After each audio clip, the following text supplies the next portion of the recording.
What's cracking, y'all? You are now watching Boo TV. Appreciate you for stopping in. Like, comment, subscribe, hit the bell, stay notified, and let's get into the topic for today.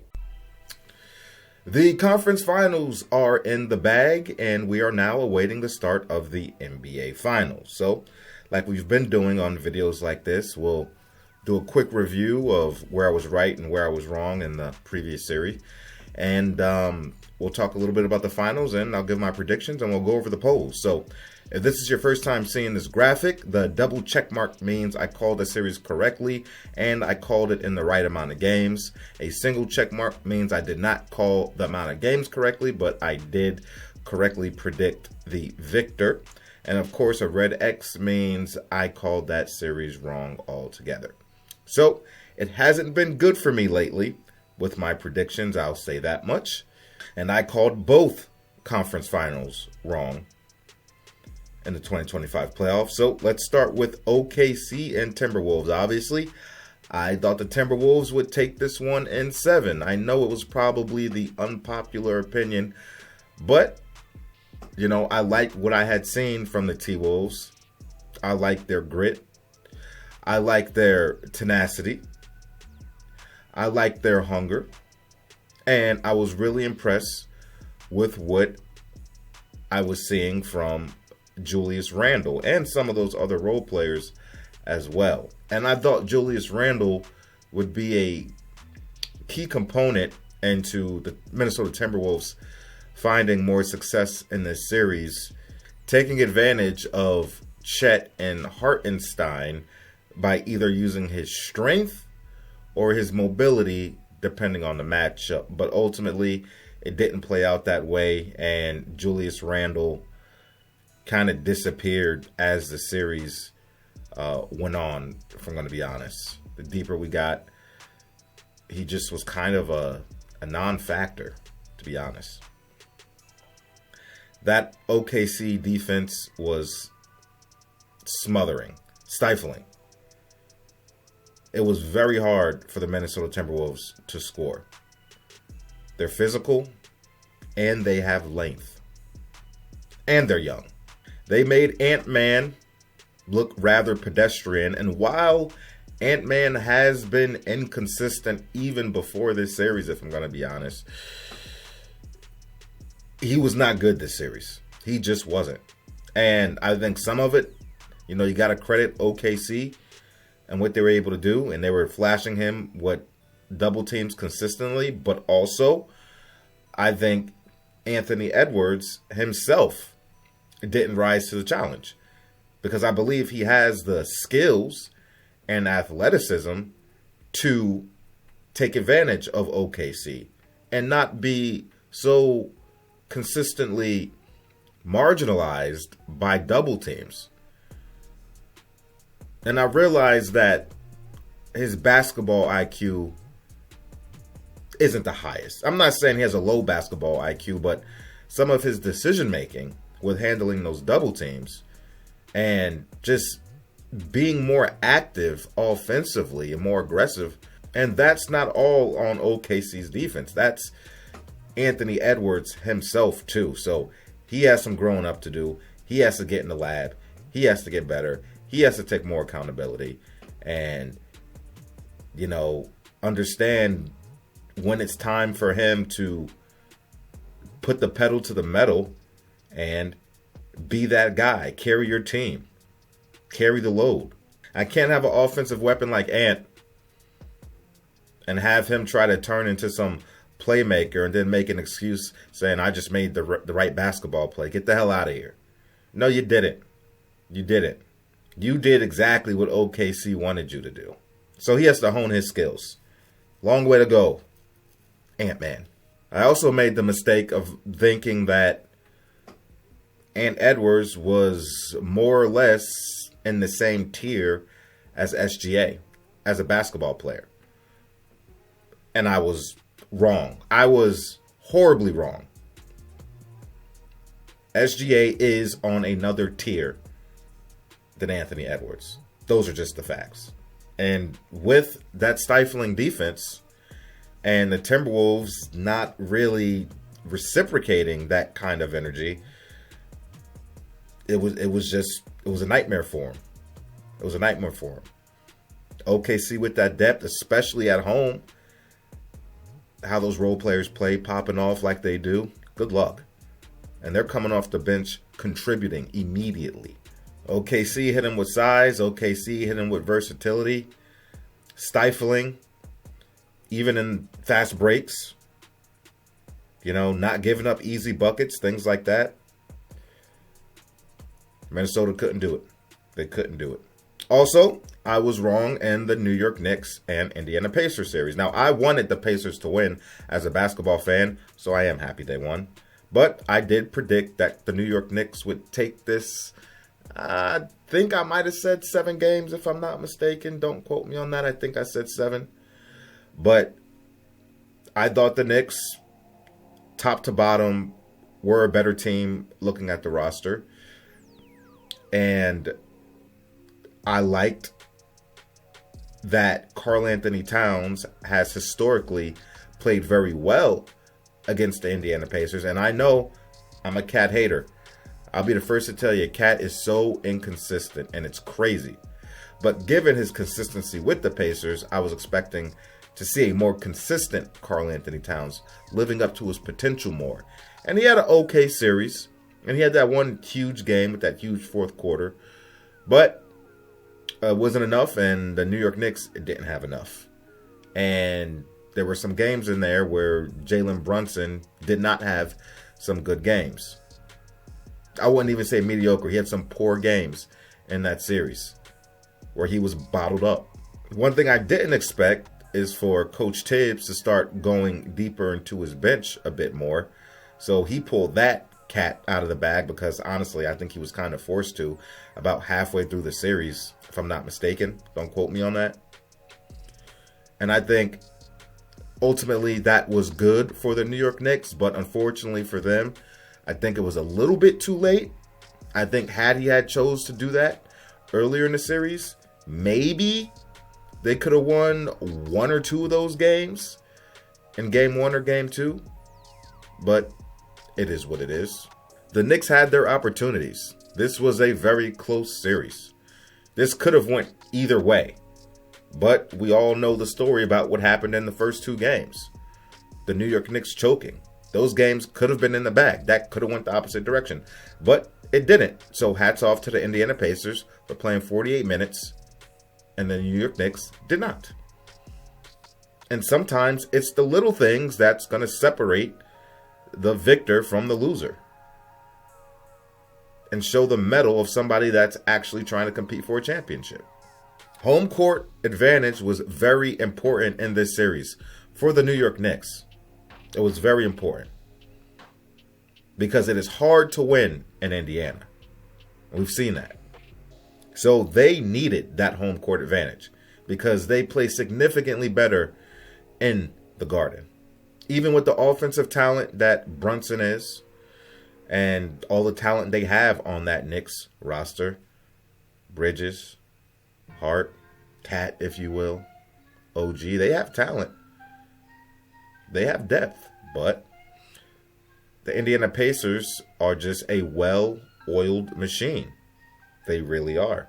With a prototypical throwback kind of point guard and Haliburton, where you can't just lock in on one player and take that star player out the game offensively and then say, all right, let's see if the bench, let's see if the role players, let's see if the supporting players can carry this team.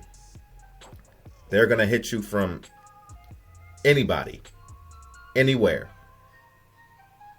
Double teaming or zoning in on one player against the Indiana Pacers isn't going to net you many results.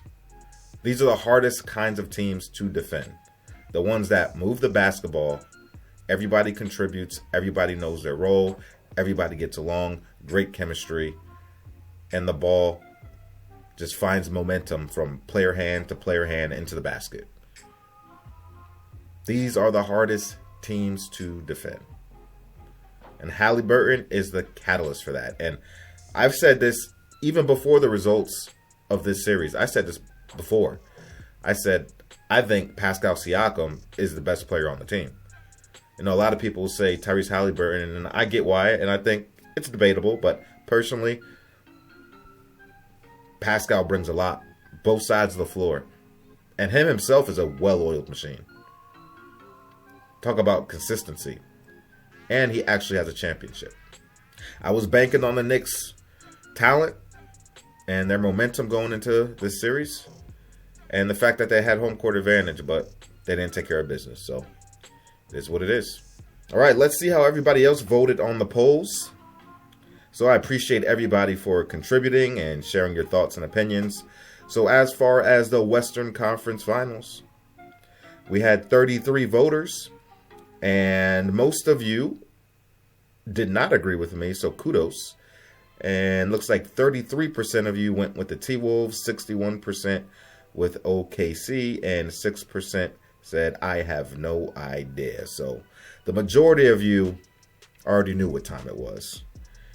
Y'all had faith in OKC. You trusted what OKC has been all season long. And you went with the better team. Again, thank you for engaging in the polls. All right, off to the Eastern Conference. Options were Indiana, New York, I don't know, or Taylor Rooks always wins. And golly, is Taylor Rooks amazing. Oh, that is a woman. That is a woman if I've ever seen one. All right. Most of you, well, I wouldn't say a majority, but according to the polls here, 44% voted New York, so y'all agreed with me. Now, I actually thought more people were going to vote Indiana on this channel of the 41 voters, but no. Looks like more people went with New York. 34% Indiana Pacers. 12% Taylor Rooks. I respect you. I respect everybody that voted Taylor Rooks. And 10% said, I don't know. I'm happy I put the I don't know options because it's a real place. Like sometimes you don't always have an answer for everything. Even in basketball, even trying to, interpret who's going to be a winner of a series, predicting things. You're not always going to have an answer. Some of these matchups are very hard to predict and call. They really are. There's a whole lot of different variables. Obviously, there's some that, are just going to be obvious, but, matchups change everything, right? So kudos to the people that were just straight up and honest with themselves. And it's like, you know what? I don't know. I've sat here and thought about it. I can't figure this one out. Might be a coin flip. So, hey, that's a real play, so I appreciate that honesty. As far as the NBA Finals, we are here. It's going to be beautiful. No super teams, no BS like that. Homegrown teams. It's beautiful. Largely homegrown. OKC and the Indiana Pacers. I thought about this one for about 10-15 minutes. Ran it through my simulator built into my head, if you will. Now, I want the Indiana Pacers to win. I do. I want them to bring it home. Damn. I don't give a damn about OKC. But one of my best friends is a longtime Pacers fan, and I want this for him more than anything. So I hope Indy wins, and I hope he finally gets to see his team win a championship. I do. But I'm going to pick the Oklahoma City Thunder in 6 games. I'm going to say OKC in 6. I almost said 5. But you know what? I'll give 2 to Indy. You got a juggernaut offense versus a juggernaut defense. What better matchup to have in the NBA Finals? I love seeing it. But I'm going to have to go OKC. Now it's time for me to put the respect on them that they deserve, because I haven't been putting respect on OKC all season long. At least not the amount of respect that they should have been getting from me. I can honestly say that. They have been the best team all season long. That record was not a fluke. That record is legit. The point differential is legit. And they're not one of these, that Atlanta Hawks team or the Spurs 2.0 is what they used to call them, where it's like, oh, we got this great regular season team. They do it by committee, but they didn't have that guy. OKC does it by committee. They have a deep team, but they also have that guy. They have a top player in the league. And that makes a world of a difference. You got a guy that you can go to for buckets, guaranteed buckets, and SGA. When the offense falls apart, when things break down, just get it to this guy's hand, and he can create offense in isolation. A bucket getter. And a pretty efficient one at that. All things considered. So yeah, they've been the best all season. Blowing teams out. Extremely, extremely difficult to beat them on their home floor, and they have home court advantage. The defense is absolutely ridiculous, as we all know. We've seen the type of defense they've shown in the half court and in fast break situations as well. And also, I think what's going to be a difference maker in this series is the rebounding.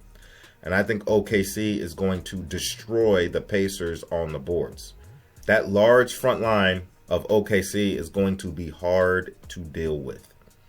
Scoring on them and securing possessions as well. Miles Turner is a nice center, but I don't think he can rebound as good as those two guys. So he's going to need help. And I think it's going to be on Pascal Siakam to get in the paint and muck it up with those guys and help Turner out on the rebounding. He's going to have to do a lot of that, but also the rest of the team too. They are going to have to crash the boards and all help each other out if they don't want to lose that rebounding battle. But I don't see it happening. I don't see it happening. That defense has been suffocating all kinds of stars all playoffs long. But luckily for the Pacers is that, like I said, they do it by committee. So they're not overly reliant on Haliburton and what he can score, or even Siakam and what he can score. When they have these big scoring explosions or good scoring explosions, that's great. That's awesome. But should they find themselves needing to lean on that because for whatever reason the offense isn't keeping up with OKC's offense, for whatever reason that may be, it's just going to be harder for Siakam or even Haliburton to go into that scoring bag if they need to. Thing about the NBA, especially in playoff series, is that every game is different, you know? And that's why it's so hard to predict these things sometimes. It's like, oh, if this guy would just show up because he didn't show up in game 3, so if he just shows up in game 4, well, then they'll win. No, that's not how it works. That is not how that works. If only it was that easy. Usually when I see great offenses go up against great defenses, I feel like I usually see the better defenses prevail, especially when we're talking about an all-time defensive team in the Oklahoma City Thunder. You know what I mean? Especially when I'm considering how the referees have been calling these games and letting these teams be more physical. OKC is going to be able to get away with a lot more as well, on top of having an already great defense. Both teams are deep, so that's going to be fun to watch. Seeing all these role players come off the bench, making a difference in the game, especially on each team's home court. That's going to be fun to watch. But with that being said, I do think OKC's bench is better offensively and defensively. It's crazy. Dude, like, talk about bench players. Alex Caruso is stupid consistent. Like, this guy comes off the bench immediately. Results both ends of the floor. Knockdown shooter as well. Tough, gritty, annoying, all that stuff. Like, Alex Caruso is a hell of a player, man. Trust me, I know. He was on the Lakers. So, and that guy always hits big, timely buckets. He's always hitting those buckets where you need the bleeding to stop. And Caruso's like, 3, I got you. 3, I got you. And at this point, I expect it to go in every time. That guy is just timely. He is there when you need him in any situation. We need the bleeding to stop. We need a big shot to stop a run or to give us some momentum. He's there. Whenever a team is trying to cut into a lead, it's like, if we can just get this to 5 points, if we could just get this to 8 points, before the quarter or within the next minute or two, Alex Caruso's like, yep, here's a 3. Oh, here's a steal, fast break layup, sorry. Like, that's Caruso. And they got a lot of defensive weapons, man. They really do. They really do. Like, I look at the Oklahoma City Thunder like they're the Indiana Pacers, but with a super charged up defense. And they got two players that can give you 25 to 30 in a given night. So, yeah, Oklahoma City. Oklahoma City. They've been the best all season long, and I think they're going to wrap this whole thing up nice with a bow and give the city of Oklahoma their first NBA championship. It'll be a beautiful gift. It'll be a beautiful gift. I'm not going to sit here and say this team is going to be a dynasty and they're going to win the next two championships. They're going to go back to back. I don't know. Every time someone says that, the team like never shows up to the NBA Finals again or something like that. So I'm not going that far. But given their age, they're young. You would expect them. But I can at least say they're going to be around for a while. Barring any huge roster shakeups. But they're going to be around. They're going to be competing for a while. Anyway, that's all I got to say about it. Appreciate y'all for stepping in. Like, comment, subscribe, hit the bell, stay notified. I'll put a poll out soon. And catch you on the next one. We out, baby.